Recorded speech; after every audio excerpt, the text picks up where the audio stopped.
7, 6, 5, 4, 3, 2, 1, 0. Women's Wrestling Talk, the #1 women's wrestling network on the planet.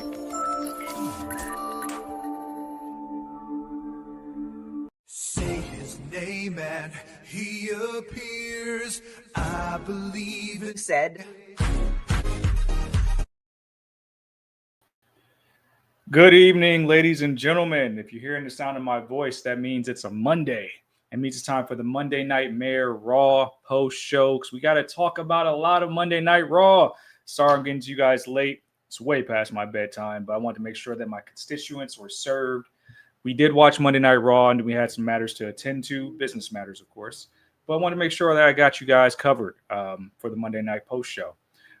Let you guys fill in the chat if you're going to be here. It should really be 10 o'clock right now. It's actually 11 o'clock Pacific time. This time change is whooping my ass. So if you know what I'm dealing with daylight savings time, chime in how you would. But Monday Night Raw, I felt like coming off NXT, and before I go any further, Queen of the Underground. And I'll have some more thoughts about that on Wednesday. But Queen of the Underground, did you guys expect anything else? The mayor just has greatness flowing all around him with his clients. But Monday Night Raw, I thought we ended the show weird. I know last week we had the big promo battle where CM Punk probably crossed the line, probably a sign of things to come if we're looking at tonight's close of the show. But we started the show with the Vision, or whatever's left of the Vision. We now know that Paul Heyman is out indefinitely. Read into that however you will. The Vision is sinking very fast. The injuries to the Bron certainly do not help them look like a menacing faction whatsoever. It would be nice if the Vision and Paul Heyman's influence, like, maybe lean Brock Lesnar into this stuff as a heavy, especially since we're going to have these Brock Lesnar dates and somebody's supposed to answer an open challenge that we seemingly are just have forgotten about now since Paul Heyman's out indefinitely. But we open the show with Adam Pearce talking about the events that have taken place in recent weeks and pretty much demanding to see Seth Rollins so they can put an end to all this before somebody gets seriously hurt. Notably, Seth Rollins, who we now know is not medically cleared. Seth did a lot without saying anything on the microphone at all. It leaned into him and Pearce's relationship and the fact that everybody is pretty much anti-Vision. But this thing with the masked men, and I'm just going to call them Seth disciples for the sake of this podcast. We've seen this before. We've seen the Monday Night Messiah. We've seen Seth Rollins have a crew of people, but it seemed like he got just 100 Seth Rollins clones just running around him all times. They leaned into this masked man thing a lot more tonight than I thought they would in recent weeks. Probably at least 24, maybe I'm embellishing, maybe like 15 masked men flanked Seth Rollins before he went into the ring to talk to Pearce or listen to Pearce. And when the Vision, which is just now Logan Paul and Austin Theory, came out, he faded to black. Shout out to Alistair. Faded to black around other masked men and just dipped off. We didn't see Seth Rollins the rest of the show. I don't know how long we're going to continue this. I don't know if any more masked men are going to get unmasked and revealed who they actually are as Seth Rollins' disciples, and he has another faction. But I think if we're not going to get Braun Breaker versus Seth Rollins at WrestleMania, and we're going to push this further down, it's time to wrap this up. It doesn't make Austin Theory and Logan Paul look any stronger, especially without Paul Heyman's influence. And you just got to hope that what's going on, Special Little Nobodies? You just got to hope that Braun Breaker's injury can be shortened, because he was the person that this was all built around, as the person who cast the first stone to get Seth Rollins out the Vision. So it's not looking good, especially when Paul Heyman, if you want to read into Unreal and stuff like that, and writes himself out of the actual storyline. Not a good look for what's left of the Vision and what we're going to continue to do. But as soon as Seth got up out of there, then LA Knight comes out, attacks Logan and Austin. They get the upper hand. Usos come out, they clean house, beat up the remains of the Vision. And that was our opening segment. Jackie Redmond got to chat with the Usos backstage and asked him, get any words about what's going on with the Vision, what's going on with Seth Rollins. And Jay pretty much said all of them got to get got. Seth Rollins ain't safe from their wrath as well. And then they also chimed in on what happened with Punk and Roman last week and said, you know, they ain't got to do it. It's been Jimmy says, hey, maybe we do have something to say to CM Punk, and which we saw that play out later in the evening. First action at night, there were actually only 3 matches on the card. Only 3. The main bulk of the show was surrounded by the gauntlet match to determine the number one contendership for the Women's Intercontinental title that is now held by AJ Lee. The gauntlet match featuring Lyra Valkyria, Io Sky, Bayley, Ivy Nile, Asuka, and Raquel Rodriguez. I'm sorry, I'm the law, and it's legal to be that cool. Peace out. I appreciate that, Sam Gonzo. I appreciate those kind words.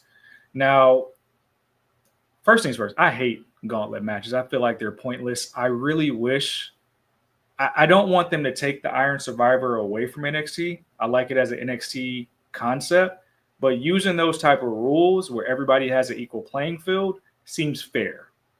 Because it seems like for gauntlets, it's like whoever's last is going to have the biggest advantage, and it's stupid. We don't find out how they drew their rankings, how somebody drew the shortest straw and came out first. We don't find out any of that stuff. It's just a gauntlet match, and they're pointless. I hate them. I wish they would go away.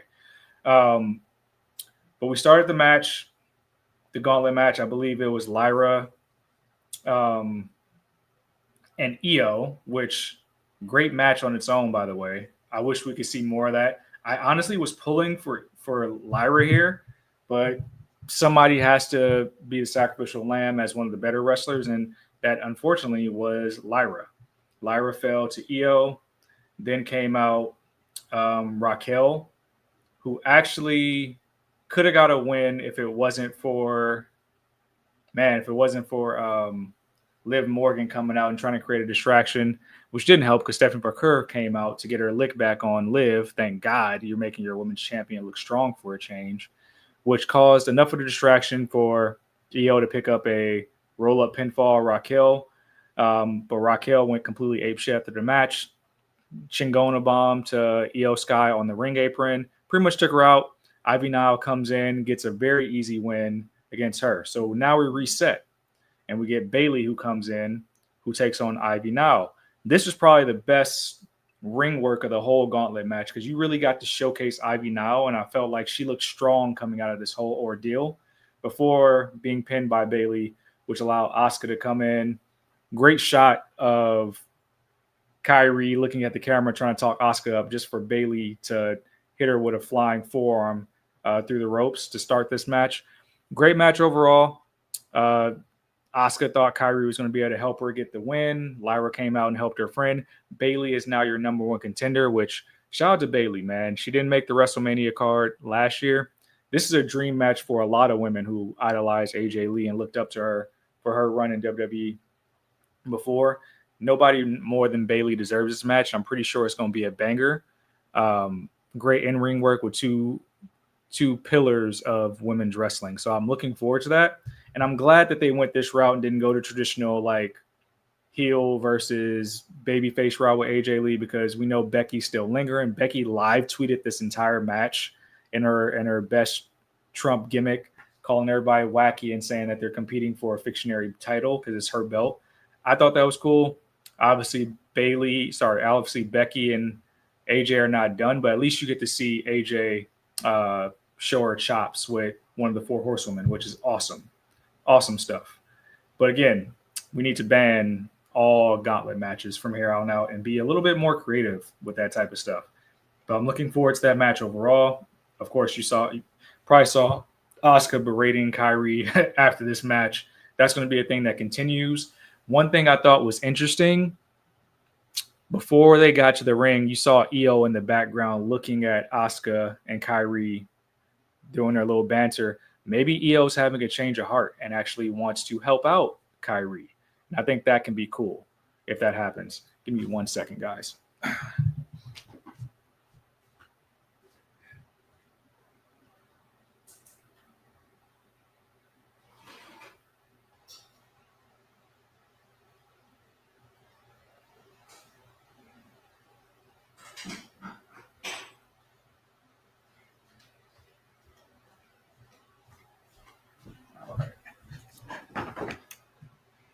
Yeah, so I'm here for if they actually do the custody battle of Kyrie, or if Kyrie finally just puts her foot down for Asuka and then something happens there. I think there's a lot of storylines they did behind the scenes that could be fun. Backstage, we saw the OG El Grande Americano getting ready for his match against Penta for the IC title before he was met with Danhausen, who Danhausen reaching out to everybody just trying to be down. If you float with it, you float with it. If not, you don't. And OG Grande got cursed before he could figure out if he was going to speak Spanish or English to Danhausen. And then Rayo and Bravo were in the background. Ryan and Bravo were in the background following OG El Grande Americano. We don't know what happened to OG Grande Americano, but he was there, and then he wasn't. So when Penta had this match, he actually took on El Grande Americano, the one who's popular in Mexico. This is a great match. We had a very passionate promo from Penta to start this match, and I think that's one of the strengths that we didn't see from Penta in AEW. The fact that he does have mic skills, the fact that he can carry a crowd with his promo. So I hope this showcases more of that personality from Penta outside of the struts and the Cero Miro that we love so much, but him really being a fighting champion and being able to back it up with his talk as well. Penta was successful in his first title defense. Also of note, Penta is the first Mexican-born Intercontinental champion, which speaks volumes of the previous Intercontinental champions before. If you didn't know, like some of our favorites like Eddie, Ray, born in the States. So Penta's carrying a lot of legacy into his first title in WWE. Springboard Mexican Destroyer, we got Big Grande up out of here. Don't like what we're doing with the OG versus El Grande because it's very backwards, as El Grande is beloved in Mexico. OG is beloved in the States. Big Grande was getting booed after carrying this gimmick for like damn near the past year. So I don't know what we're doing. I don't know how they're going to make it work for WrestleMania season, but something's got to give. And I don't consider Big Grande that has the faction a heel with how much he's carried the gimmick. So I don't know what they're going to do, but something has to happen. And they got to figure out where they're going to do the final battle for the mask eventually. We saw a video package after Stephanie got her lick back on Liv earlier in the night. The video package pretty much talked about Stephanie saying like, oh yeah, I respect you. I actually have more respect for you. I see more in you than you do because you hide behind a trashy man and you rather just be a dumb blonde than be actually a good performer. So I want you to show me who I'm fighting at WrestleMania and show me it's going to be actually a challenge that I can respect. And I thought this was a good promo. I like that they showed Stephanie is strong in her English at the end of the promo. And let her know, like, hey, those mud huts, they made me who I was. And you can't take that away from me. Like, you had all the best training in the world, but you don't show it. And I think this women's championship match, rather what we saw on Friday with Jade and Rhea, that my muscles are better than your muscles, I think this is going to carry more value heading into WrestleMania season because Liv was the Royal Rumble winner. You expect the Royal Rumble winner to go over, but I think what you're learning here is that unless Liv has kind of a moment where she believes in herself, then Stephanie should just run through her. And I don't know if that's going to lead to an ending of Liv and Judgment Day or what, but I like that a lot. I like that Stephanie's going to want to bring that dog out of Liv. We saw Dominic Mysterio backstage wanting to hear from Finn, asking where Finn was. And he said he has to get some stuff off his chest. So he's going to go to the ring, ask Judgment Day to run through with him. Dom pretty much said, like, hey, I've been looking for Finn. It's Finn's fault. I lost the title last week. Totally ignoring the elephant in the room that he was cursed by Danhausen. But I guess many people will see that in the coming weeks. OG Grande, Miz, we'll see in the coming weeks how this curse is affecting the roster and how people aren't actually going to the culprit. But this was the straw that broke the camel's back because it was pretty much Dom calling out Finn apologizing, but saying like, hey, you should want to do things on your own. Maybe your dad was right. Dom striking Finn not backing down, striking Dom. What got me was when Finn, rightfully so, got the upper hand on Dom and was going to finish it. JD McDonough turning on Finn, which was the one domino I never expected to fall. Because McDonough and Finn's history goes back all the way to Ireland. Like, trained together, helping bring him to WWE, like his big brother completely. JD actually tweeted out tonight that Finn wanted to be the leader and lied to them all, and that no one person is bigger than the Judgment Day, and that he used to know that. And that if you hit one member of Judgment Day, they will step on you type thing. Pretty much aligning with the core values of Judgment Day. But to me, this made no sense. So this was Finn, just like Rhea and Priest, just like Edge, kicked out of the Judgment Day. I thought this was a perfect time to implode the entire group and just have Dom be with the girls. Dom with Roxy, Liv, and Raquel makes a lot more sense to me than just having JD hang around, unless they're going to add another member at some point. But Finn is completely out the Judgment Day. Seems like we're heading towards a crash course of Finn Balor versus Dom at Mania. But for the life of me, I don't see why JD would do that. Not because it's just Finn, but just like, because where does he go from here? Is he just Dom's errand boy? Is he just going to be the one helping Dom win all the time? I don't get it. And I don't like it for JD McDonough's trajectory. And I think they can do better by his character, but I'm pretty sure that Finn is going to take issue with JD before taking issue with Dom. So I expect that match to happen sometime this month, and it'll be a banger for sure. If you haven't seen them work together in the past, NXT UK, around the world, like, look that up. But Finn in the Judgment Day no more. Not sure how I felt about it. We had one more match, but one thing I wanted to really put a magnifying glass on was the segment we saw with Kofi and Javon Evans. Pretty much saying, I see a lot of myself in you, and I feel like you can reach those heights you want to reach. If you heard Trick Williams' comments on not the Breakfast Club, but the Ebro Laura Rosenberg show, pretty much talking about, hey, there hasn't been a black male singles performer on a PLE in a very long time, in a singles match, that is. So we're seeing if we're going to get that at WrestleMania, whether it be with Oba, with Trick, or Javon.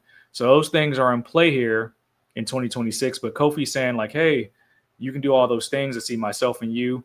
If you just had a good team behind you, maybe you can avoid some of the things I avoided in my early career. This could be one of two things. Javon kind of say, I appreciate it, OG, but like, he's like, don't answer me now. Think about it. Maybe they push Waller out the group. We know Big E is not coming back to the WWE. We know he's not coming back at least not in an on-camera role right now, where he's the manager, at least in a get my lick back type of role for them kicking him out the group and disrespecting him all these months. It's just not happening. Bad writing on their part to even do that angle last year just for shock value with no follow-up. Terrible. So now we're stuck in this purgatory, and Woods is hurt, where the New Day are directionless. They won the tag team titles once, lost them, mourned, never led to anything else. It sucks for a faction that's been together a decade plus now. So this is like something where Kofi can get some meaningful on-screen time to maybe lure Javon Evans into the New Day. Maybe Javon Evans is the spark that gets the New Day to remember who they were. Remember the power of positivity, because that's what it seems like Javon is all about. I like this storyline. I think it has legs if they go that direction, to where Javon is that kind of that youthful voice that reminds the New Day that positivity was the way to go, and that's the way that got them their success for all those years. So keep an eye on that. Keep an eye on that for the next coming weeks. Of course, it could lead to some really good matches with Evans and Waller for the next consecutive weeks until whatever they decide to do in the writer's room. Obafemi versus Rusev was your third and final match of the night. And Showcase 2 Titans, this was also Obafemi's first match on the Monday Night Raw brand. And I liked it. I thought it was a good match. Two big behemoths going at it. I like the fact they let Rusev look strong here, even in defeat. I like the fact that Rusev looked like he had Oba reeling. with the matcha kicks outside the ring, throw him into the ring post. But what made Oba look like the best free agent acquisition right now is the fact that he snapped out of it that quick and got Rusev up out of here. Even tossed Rusev across the ring before hitting the fall from grace powerbomb. And I thought it was a strong showing for Oba. But also, they kept Rusev looking strong because nobody manhandles Rusev like that. So both players came out looking positive at the end of this match, which was best case scenario. I think they should do a best of 7. I'm not sure if I'm really ready for Rusev to beat Oba or for Oba to pick up a clean win, but maybe Oba uses a weapon and that's how Rusev gets a 1-1 in the column. I don't know. Something has to give there, but I think they should keep doing it because it made Rusev look dominant in action against Oba. Final segment of the night was CM Punk pretty much testing the Seattle crowd about how that promo went last week, thinking he was going to get booed out the building. People were still chanting for CM Punk. That's going to happen pretty much in every city. People love this era of Punk. People love what he means for the title picture and wrestling. He was cut off by the Usos, who came out and demanded an apology. Wrinkle here.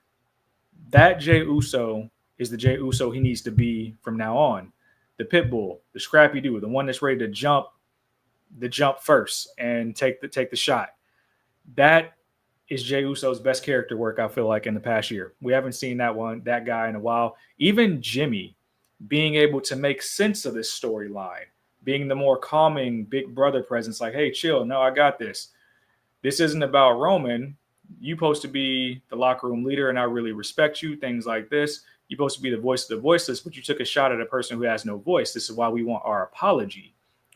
And if you look behind the lens of Punk, when he gave that apology, you can see his ego kick in. So people that want to feel like the marriage with AEW was bad, that Punk is this egotistical guy who's only out for himself, you can kind of see that busting at the seams there when he said, I'm not going to apologize for that. I'm going to apologize that you guys never got your apology from Roman, that he's still manipulating you guys to this day. I thought this was such a great segment to tell that story, and really the best case scenario with Roman not being there every single week. Really the best case scenario.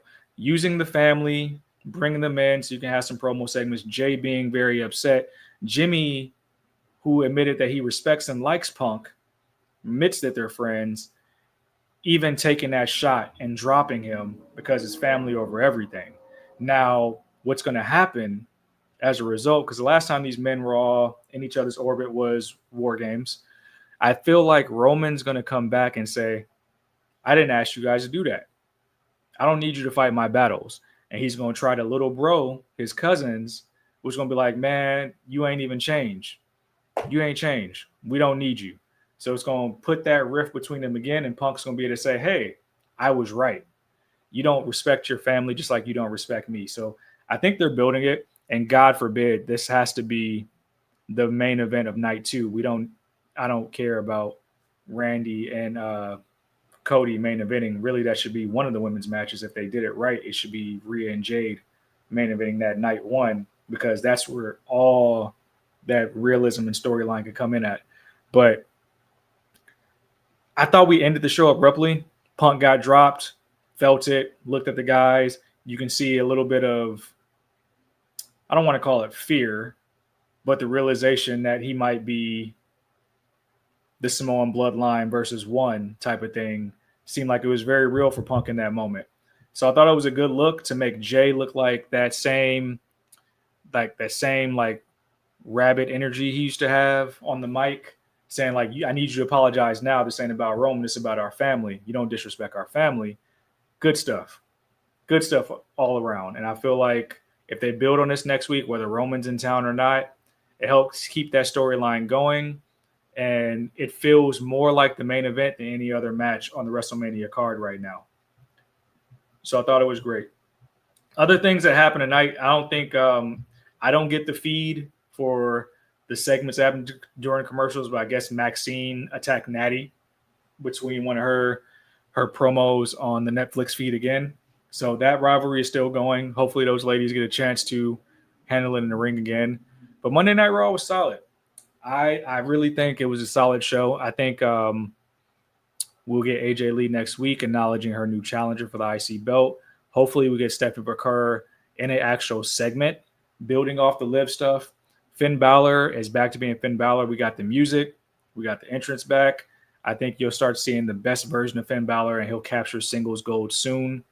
And Punk is going to have to atone for everything else. And meanwhile, Seth Rollins is running around with all the foot soldiers from Ninja Turtles and Mask. I don't know what's going on there, how long we're going to do that. But I know Paul Heyman is out on this whole Vision storyline.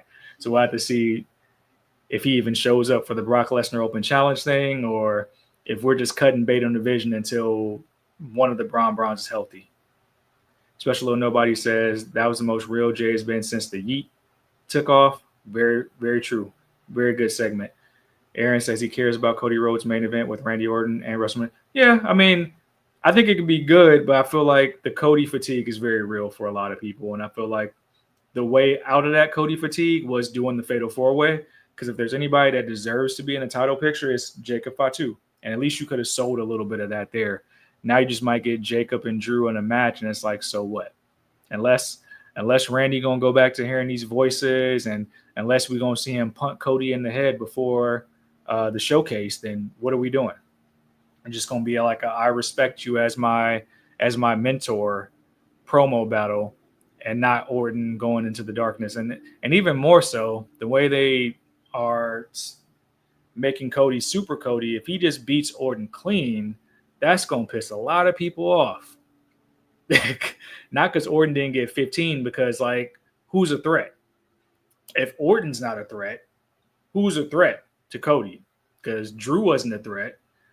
We haven't built any viable threats to the man. And I want to say Kevin Owens is a threat, but Kevin Owens lost like every time too. I decided like going crazy. So they need to build viable threats that actually take Cody out of the title picture, like lose clean, like not by cheating. So there's a lot that can change between now and WrestleMania, but the storylines are starting to get a little bit clearer.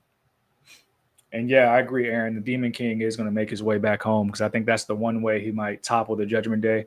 Remember, before Edge actually left the company, his goal was to actually destroy his creation in the Judgment Day. Maybe that's what they lean in with Finn. So we'll see.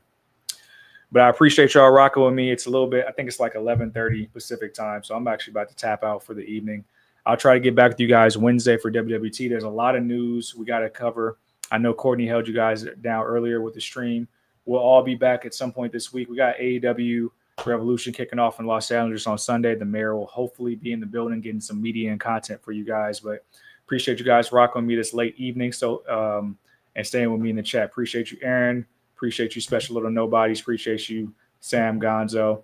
Until next time, y'all, this has been Women's Wrestling Talk, the #1 women's wrestling network on the planet. I'm your mayor. This is Monday Night Mayor Post Show. Peace.